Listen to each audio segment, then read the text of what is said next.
Some really interesting comments. Jethro Tull says Nigel Farage in this instance is supporting the police, but in other cases takes sides with the rioters. So Madman says it spiralled out of control because they started assaulting the police. Andrew says any sending back of these immigrants needs to be to the country they came from, and if they are not accepted there, then the British state needs to apply sanctions to the country itself.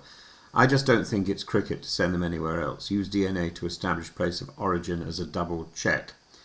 Well, you know, lots of points in this issue, or in these issues. We're talking about criminal gangs, about people who assault the police or appear to assault the police. We're talking about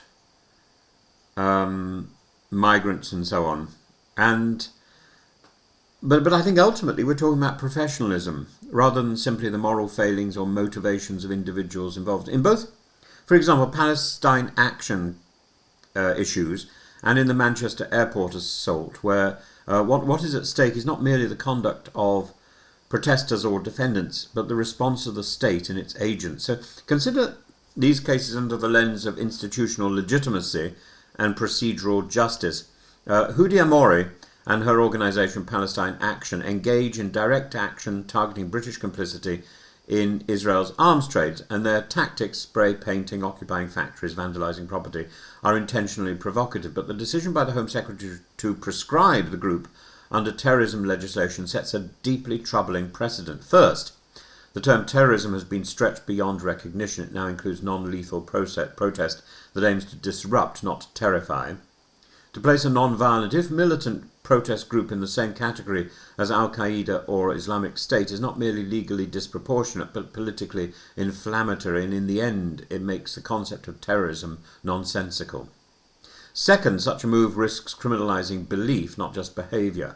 Membership of Palestine Action is now punishable by up to 14 years in prison. That includes attending meetings, sharing slogans or voicing support, and this is dangerously close to thought policing. Equally, it's very difficult to see how you distinguish between the organisation Palestine Action and the concept of Action for Palestine.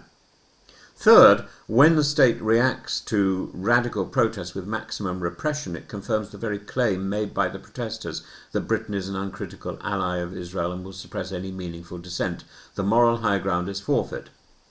In short, the response is overblown, authoritarian, and risks undermining public confidence in civil liberties, and the state's power must be wielded with greater proportionality, restraint, and a presumption in favour of free speech, not against it. In the Manchester airport case, the men accused of violently assaulting police during what the Crown says was an unlawful attempt to arrest him and his brother. The defendant claims he feared for his brother's safety and acted in self-defence. The facts are contested, but the trial needs to resolve that, and it doesn't help that there's CCTV that the country has seen. But outside the courtroom, there's a broader institutional question that emerges. Was force used appropriately by the police during the arrest?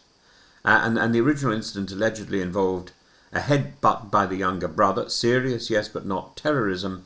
Was the response escalated with the correct protocols? Did the officers de-escalate where possible, or did confusion and panic lead to unavoidable spiral? And at what point do we start talking about the kick to the face? What training is provided for such public-facing arrests in sensitive environments like airports, where families may panic and emotions may run high? These are not military zones. They're commercial spaces where trust in policing must be maintained through calm authority. What role does implicit bias or ethnic profiling play in such interactions? We cannot pretend these factors are irrelevant, particularly when policing involves young Muslim men in high security spaces. And here too professionalism is the key. If the police are seen to act with unnecessary aggression or fail to maintain calm and clear command, it erodes confidence, especially in communities already sceptical of policing. And in both cases, individuals may have broken the law. That's for the courts to determine. It doesn't look positive, actually, from any other point of view. But laws exist within a system, and the system must be accountable too.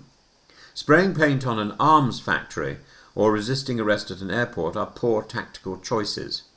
But when the response to the state institutions is disproportionate, politicised or poorly executed, is not only the protester or the defendant who is exposed, it's the institution itself. In both these cases, in the Manchester airport and in the Palestine action, those are the problems, that the institution itself is exposed because of its inadequacy in responding. In democracies, we should fear not the radical or the fool, but the unprofessional institution with unaccountable power.